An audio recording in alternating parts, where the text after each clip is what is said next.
de Deus para você. Sabe por que eu digo isso? Com esse sorriso no rosto? Porque hoje é dia do sorriso. A Jéssica estava me contando que toda primeira sexta-feira de outubro é dia do sorriso. Então talvez você esteja aí magoado, triste por alguma coisa que te aconteceu ou por algo que fizeram com você. Para com isso, deixa isso de lado e dá um sorriso bem bonito. Dá um sorriso para quem está perto de você, aí na sua casa, no seu trabalho, não sei por onde você está nos assistindo, se pela internet, ou então, se não tem ninguém aí com você e você está precisando de um sorriso, dá um sorriso para você mesmo. Sorria, porque faz bem para você. Dê uma boa gargalhada se puder, porque ó, libera endorfina, é bom demais. Sorria, tá? Hoje no programa a gente vai falar com a Andréia Jacoto, que é escritora, e vai conversar com a gente sobre as dificuldades para engravidar. Tem hoje também a Regina Moreno nos ensinando a fazer a peça do dia, que é uma boneca de pano, e tem ainda a Andréia Deis, que é Master Coach palestrante, que vai conversar conosco sobre a carreira dos sonhos. A gente recebe também a Renata Luz, que vai contar a história dela, rumando também a realizar os sonhos na carreira. Gente, agora a gente vai bater papo e falar sobre um assunto muito interessante. Eu estou recebendo aqui no nosso estúdio a Andréia Jacoto, que é escritora, e vai contar pra gente sobre a história dela e as dificuldades que ela teve para engravidar. Tudo bem, Andréia? Boa tarde. Ótimo. Prazer te receber aqui, viu? Obrigada, prazer é o meu. Bom, não é o meu caso, porque embora eu esteja planejando engravidar em breve, eu nunca tentei, mas eu conheço muitas amigas que tiveram várias dificuldades para engravidar, algumas abortaram, outras nem conseguiram engravidar, e aí uma série de tratamentos, valores altíssimos às vezes investidos. Conta um pouco pra gente da sua história. Na verdade, quando nós nos casamos, nós já casamos com uma idade um pouco avançada, já tinha mais de 30 anos, e a gente priorizou um pouco a parte profissional, a parte de estudos, né? Como a maioria dos casais. Como cada vez mais a gente tem feito, né? Exatamente, exatamente.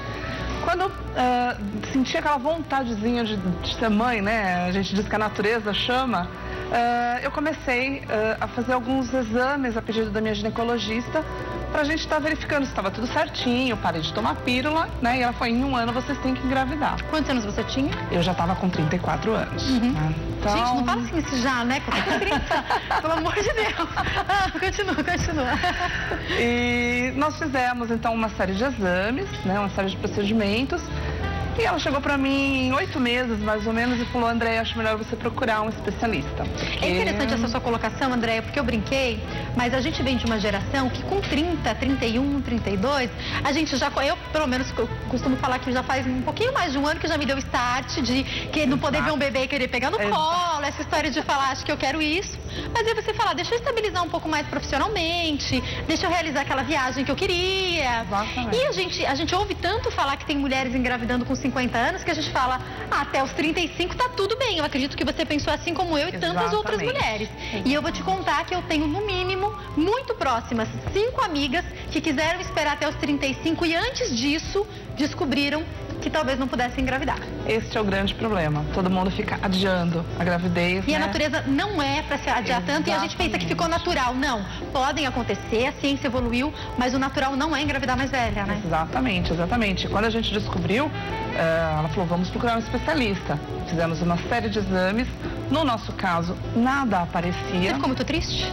Muito triste, eu fiquei totalmente decepcionada, porque é uma coisa natural. É um susto até, exatamente, né?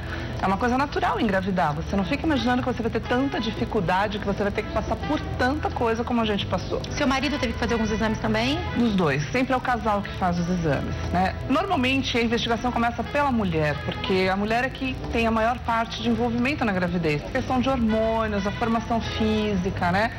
Então, sempre os exames começam pela mulher. O homem começa um pouco depois. Mas normalmente os exames do homem são espermogramas. Né? Não existe muito mais além disso que o homem possa fazer. Nós começamos a fazer todos os exames, procuramos especialistas e a gente imaginou, bom, a gente vai fazer o tratamento, logo de primeira a gente vai engravidar, porque a medicina vai resolver o nosso caso. Foi o primeiro, foi o segundo, foi o terceiro, foi o quarto. No quarto eu já estava começando a ficar desesperada, né? E o nosso médico falava, olha, não tem nada indicando algum problema para vocês. Vamos continuar que você vai conseguir em algum momento. Na 7ª tentativa, eu engravidei. Aí foi uma felicidade, a gente comemorou muito, né? E sempre que você pega o teste positivo, né? Você já quer sair contando para todo mundo. Lógico. Mas a gente já tinha um pouco de receio de fazer isso pela expectativa da família, dos amigos, de todo mundo que conhecia a gente. Então a gente guardou. E isso por um tempinho. E foi muito bom, porque quando a gente fez o ultrassom de confirmação, eu não escutei o coração do bebê, e isso já começou a me preocupar. O médico também ficou já meio preocupado, falou, não vamos comemorar ainda, e não deu outra. Com 8 semanas de gravidez, eu tive um aborto espontâneo. Então, assim, o meu mundo acabou com esse aborto. Foi a 7ª tentativa de tratamento e eu não estava grávida de novo. E eu vou ter que fazer aqui uma pausa e falar algo também, que eu acho que é outro desafio. Eu tenho amigas que abortaram, que perderam o bebê, que tiveram um aborto espontâneo, e conseguiram, depois de um tempo, engravidar de novo. Eu tenho amigas que não conseguem, que já há mais de um ano perderam e ainda não conseguem tocar no assunto. Hoje, inclusive, eu conversava com uma amiga e eu falava, nossa, porque eu tive 2 amigas que perderam simultaneamente. E eu falei, aquela minha amiga que há mais de um ano perdeu, conseguiu, ela tá grávida de novo e tá tudo bem com o bebê. Eu falei pra essa outra amiga, e ela me olhou e ela... Ai, não, ainda não pode. Aí falei, tudo bem, não quer tocar no assunto ainda. Gente fica muito Deve ser muito complicado, né? Muito difícil. Foi onde o meu mundo desabou, né? E o seu marido? Foi terrível. Foi terrível. Ele também ficou muito descrente. Aí a gente começou a questionar um monte de coisa. Sétima, né? Sétima. Foi a 7ª fertilização que nós fizemos. E tudo isso é pago, né? O governo não banca pago, isso, né? Não, convênio não cobre, o governo não banca. Você tem alguns programas sociais para quem tem baixa renda, o que não era o nosso caso, né? Então a gente não conseguia entrar nessas campanhas também. E foi onde eu resolvi que era hora de procurar ajuda, porque eu assim, me desesperei, né? Até então eu estava sendo forte, eu estava sendo durona, não, tá tudo certo, vai dar certo, mas nesse momento meu mundo caiu. Onde eu procurei terapia, fui fazer uma terapia, a gente resolveu parar um pouco os tratamentos, tipo um ano sabático, para você esquecer um pouco, pensar um pouco em mim, porque com a questão dos tratamentos você toma muito hormônio, então você engorda, você fica com a sensibilidade ao extremo, você começa a discutir por qualquer coisa. É como se tivesse de TPM o mês inteiro. Exatamente. Mais a situação, mais a mulher, que a gente sabe que toda mulher tem preocupação com o corpo, então você olha pro corpo, não tá do jeito que você queria, mas aí você pensa, pra engravidar não tem problema, mas aí você também não engravidou, acho que deve ser um turbilhão, né? É um turbilhão, porque quando você tá fazendo o tratamento, devido aos medicamentos, a todo o cuidado que você precisa ter com o corpo, você não pode praticar nenhum tipo de exercício físico, você não pode tomar banho muito quente, é uma coisa absurda, banho de banheira quente você não pode tomar. Então é uma série de coisas assim que pro dia a dia das pessoas é muito natural, mas para quem tá passando por isso é muito complicado. Sem contar cobrança de família, cobrança de amigos, porque a partir do momento que você casa, você se une a um companheiro, começa. Olha, vou falar um negócio, eu tava brincando lá em cima com o diretor ainda, ele tava falando assim, as pessoas cobram muito, tava falando com ele, com a minha produtora, eu falei, gente, às vezes eu tenho a impressão que eu parei na rua, no farol, o morador de rua, ele não vai me pedir dinheiro, ele vai olhar pra mim e perguntar, vai engravidar quando? Exatamente. Porque é impressionante a pressão, Exatamente. Então, assim, isso vai deixando você muito mais tenso. E é claro que pra cima da mulher a cobrança é muito maior. E sabe o que é pior ainda? É você olhar e saber que você quer muito, que você tá tentando, e imagina alguém virar e falar, quando vocês vão ter filhos? E aí, o que você responde? Dá vontade de você falar, não quero. Mas, na verdade, interiormente era tudo que você queria, né? Por um tempo a gente falava, a gente vai tentando, espera mais um pouco e tal. Chegou uma hora que não dava mais, a gente resolveu contar pra família. Olha, a gente não pode engravidar, a gente tem um problema de infertilidade. Abrimos. Mais ou menos quando nós estávamos na 5ª tentativa. Foi a pior coisa que eu fiz na vida. Então aí uma dica, de repente, para as pessoas que estão passando por uma situação semelhante. Foi muito ruim, porque assim, antes a gente tinha a cobrança da família em questão de filhos. Aí a gente começou a ter a preocupação, o desespero e a cobrança do que vocês estão fazendo errado, que não está conseguindo engravidar. Aí a gente falou, então os próximos tratamentos a gente não vai falar mais. Porque todo mundo conhece o médico, todo mundo tem história de um amigo. Exatamente, e todo mundo quer dar opinião e todo mundo vem com um livro pra você ler. Aí começa aquela história, quando você relaxar, você engravida. Nossa. É o que a gente vai escutar, né? Quando você desencanar, você vai ver, você tá grávida, gente. Não é assim. Aí depois então desse aborto, a gente fechou a boca, a gente não falou mais sobre tratamento com ninguém. Eu procurei ajuda psicológica, demos um tempo. Eu já tava com 39 anos, né? 39 para 40 anos. E esse reloginho biológico correndo aí, né? Correndo, e é lógico, a mulher tem um prazo de validade. Claro que temos. Né? A nossa reserva ovariana, ela vai caindo. E quando você faz tratamento, você faz tanta estimulação hormonal, eu produzia 16 óvulos a cada tratamento. Isso vai diminuindo a reserva. Exatamente. Isso é uma preocupação. Que é uma reserva, a mulher ela já vem, umas com mais, outras com menos, a gente já vem com essa reserva determinada, né? Exatamente. E a gente tentou um monte de coisa. A gente tentou uma vacina de plasma para tentar mudar o DNA, porque dizia que o embrião era um corpo estranho no meu corpo, então eu tinha que ter um pouco do DNA do meu marido. Foram mil coisas. Tudo que aparecia, todo mundo que falava uma assim... Uma confusão, né? Tem uma técnica nova, a gente tentava.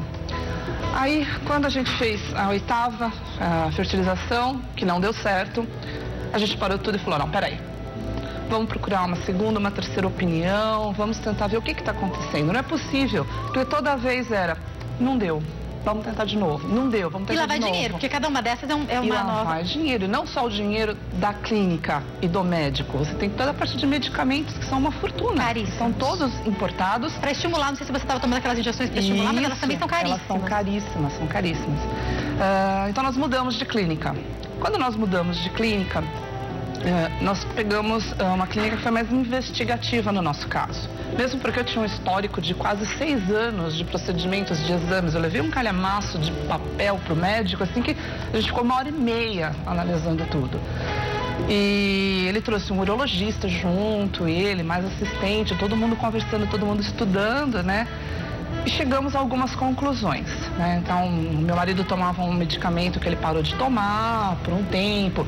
Ele fez um exame novo de defragmentação de DNA e descobriu que ele tinha o DNA do esperma defragmentado em mais de 60%. Então, isso atrapalhava muito.